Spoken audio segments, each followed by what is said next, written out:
Chapter 11. The determination of aggregate output, the price level, and the interest rate. The aggregate supply, as curve. Aggregate supply is the total supply of goods and services in an economy. The aggregate supply, as curve, shows the relationship between the aggregate quantity of output supplied by all the firms in the economy and the overall price level.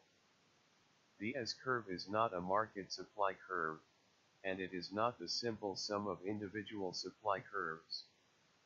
For this reason, it is helpful to think of the S-curve as a price/output response curve, that is, a curve that traces out the price and output decisions of all firms in the economy under a given set of circumstances. The shape of the short-run S-curve is a source of much controversy in macroeconomics. Many economists believe that at low levels of aggregate output, the S-curve is fairly flat, and that at high levels of aggregate output, the S-curve is vertical or nearly vertical. Anything that affects an individual firm's marginal cost curve can shift the S-curve. The two main factors are wage rates and energy prices.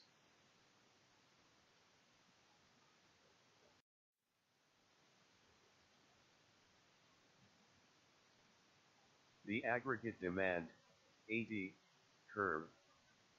The IS curve summarizes the relationship between the interest rate and equilibrium output in the goods market. Government spending, G, shifts the IS curve.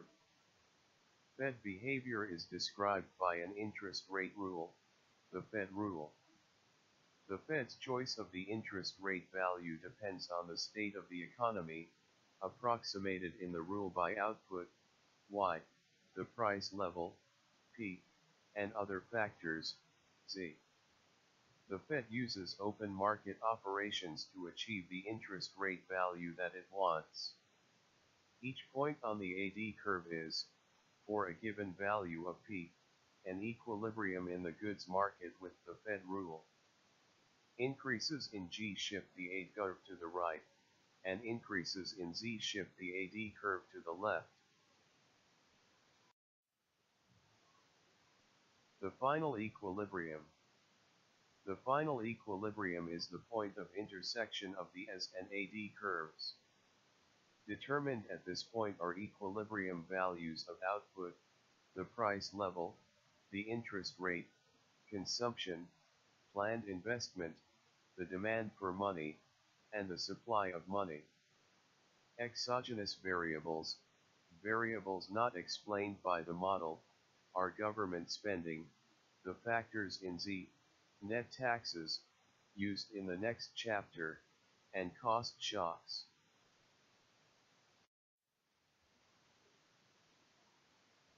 Other reasons for a downward sloping AD curve. Consumption as well as planned investment depends on the interest rate, and this is another reason for a downward sloping AD curve.